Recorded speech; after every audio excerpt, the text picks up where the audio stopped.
สบายดีพ่อแม่พี่น้องสวัสดีครับพ่อแม่พี่น้องฝั่งไทยมื้อนี้บ่าวน้องสิมาเฮ็ดคอกหมูให้พี่น้องเนาะบ่าวน้องกำลังเฮ็ดอยู่พี่น้องกำลังดำเนินการเมื่อคืนนี่เฮ็ดประมาณทุ่มหนึ่งแล้วพอดีพี่น้องตีคอกเป็นคอกหมูเก่าของพ่อบ่าวน้องแต่ก่อนต่อกะสิให้มันคุ้นก่อนบ่าวน้องปล่อยไว้ในสวน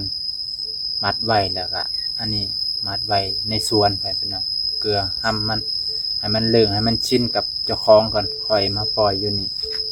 เนาะเพราะว่าย่ำให้ย่ำหน้านี่มันอาจจะออกไปดูดคันหน้าเขาก็เลยเห็ดคอกคักในเดี๋ยวเป็นโทษไปพี่น้องเมื่อกี้ก็ไปซื้อตะปูมาแล้วก็พาใบนะซื้อพาใบมาเพราะว่ายังบ่น้องสิได้มุ้งให้มันมุ้งครึ่งหนึ่งยันมันถือคนแน่ถือคนให้มันทายทั้งนี้ก็ให้มันนอนแต่พี่น้องเนาะซื้อเนี่ยก็ประมาณ100 บาทพอดีนะ100 บาทพอดี3 คูณ 4 100 บาทพอดีแล้วก็ตะปูอีกตะปูกับประมาณ50 บาทเนาะ50 บาทเนาะไปเบิ่งน้ำกันไปเนาะไปเบิ่งสวนโมเมนต์สวนคอกหมูกำลังมาเสร็จประตูทางพุ่นซื้อตะปูมาเห็ดประตูนี่แหละสิเห็ดสิมุงให้เพิ่นมุงข้างในแล้วก็บ่ให้มันเปียกบ่ให้มันแฉะหมูกะมันบ่มักความร้อนอยู่แล้วมันก็มักอยู่เปียกให้พี่น้องแต่ว่าเฮาก็บ่อยากให้มันชื้นดินชื้นหลายเดี๋ยวมันเป็นโรคให้มันอยู่แห้งๆครึ่งนึงเนาะไปพี่น้องนี่แหละประตูเข้าอยู่ทางนี้กำลังตัดอันนี้พี่น้องตัดไม้เฮ็ดประตูซื้อบรรพับมาแล้วปิดเปิดไว้สิก็ง่ายขึ้นแล้วก็สิเอาหมูอีกตัวหนึ่งมาพี่น้องเป็นคู่กันเดินอยู่คนเดียวมันเหงาสิเอาหมูอีกตัวหนึ่งมามันเลี้ยงอีกกันหมูตัวเดียวมันอาจจะเงาหงอยเนาะเงาหงอยเบิ้งต้นตาลต้นตัวผู้ได้ไหมพี่น้องต้นตัวผู้ต้นตัวแม่ทั้งหลังต้นตัวผู้นี่แตกงะตัวแม่นี่ยังเนื้อยังดียังแน่นได้กินทุกปีได้ไปเป็นต้นมี2 ต้นในเฮือนเดี๋ยวบ่าวน้องสิเฮ็ดอันนี้กันได้บัดนี้สิเฮ็ดประตูกันไปพี่น้องไปชมบรรยากาศน้ำกันก่อนอื่นฝากเป็นกำลังใจให้ในเด้อพ่อแม่ป้าลุงกดไลค์กดแชร์กดติดตามอย่าขามโฆษณาให้บ่าวน้องเด้อขอบพระคุณหลายๆครับ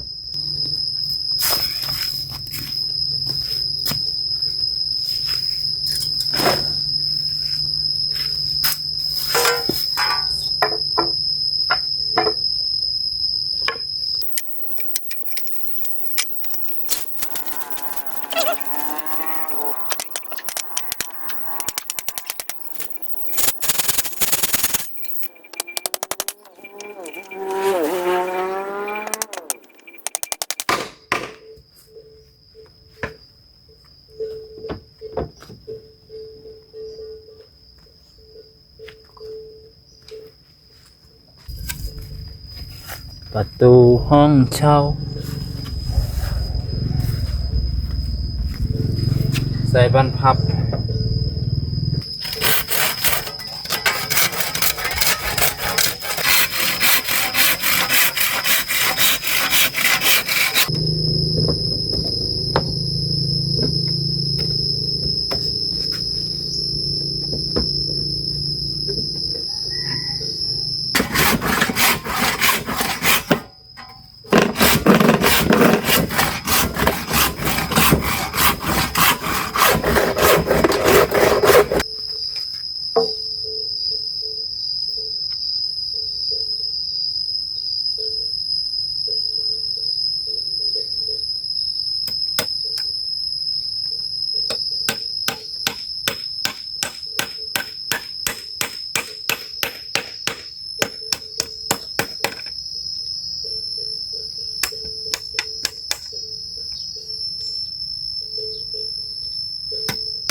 โอเคพ่อแม่พี่น้อง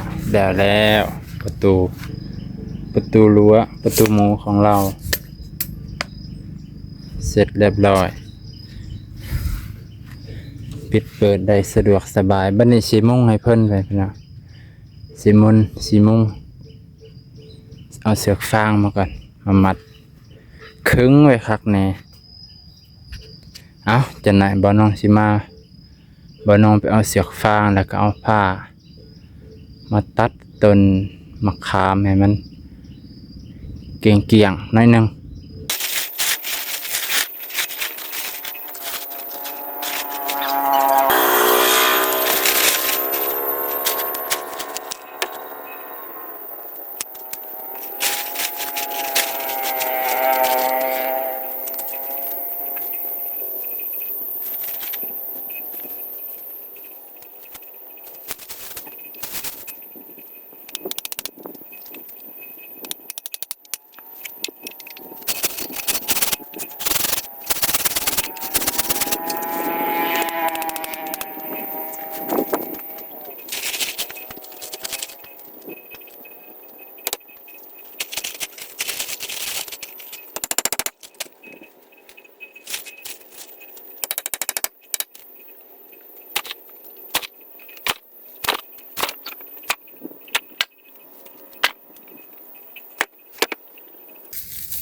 โอเคพ่อแม่พี่น้องตอนนี้ก็ถือว่าเสร็จสิ้นในการมุงเรียบร้อยแล้วเพื่อสิแล้ว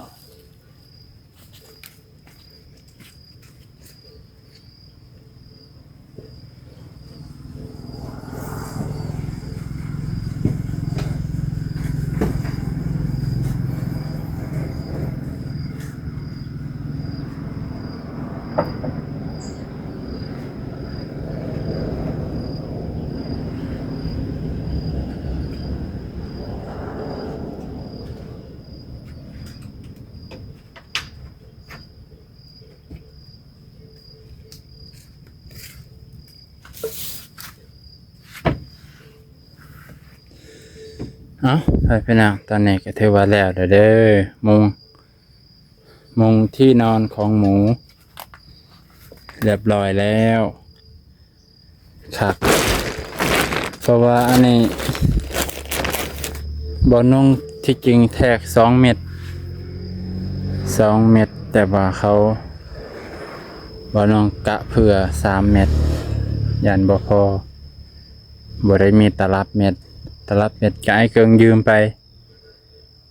ที่จริง2 เม็ดกว้าง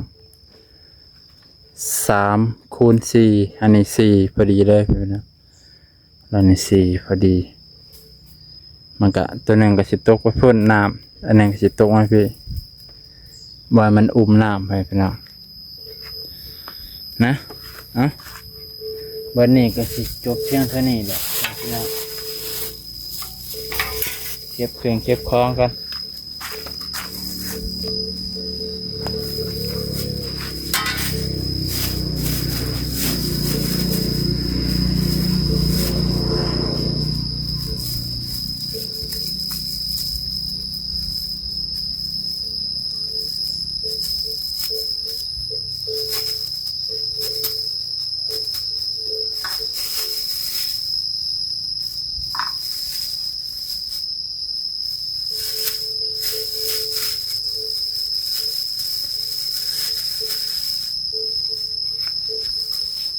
นี่ล็อกไว้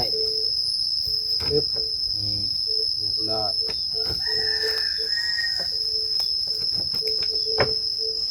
เดี๋ยวมีดอกกลับแล้ว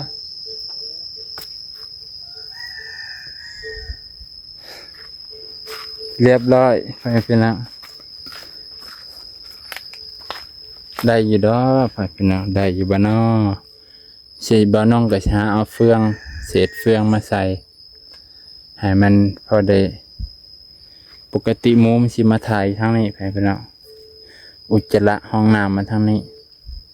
ทางพุ่นก็สิเป็นอันนั้นมันถ้ามีเวลาสิเฮ็ดขันเป็นห้ ห้องกลางเลยเห็ดเป็นห้องโซนคักนี้คักทางนี้ก็สิบ่อุ้มน้ำดอกตี้ไปพี่น้องเนาะก็สิบ่อุ้มน้ำไว้ดอกส่วนตัวนี้อยากให้มันไหลลงมาพี่เบิดก่อนมันให้พี่น้องขอบใจที่ให้กำลังใจ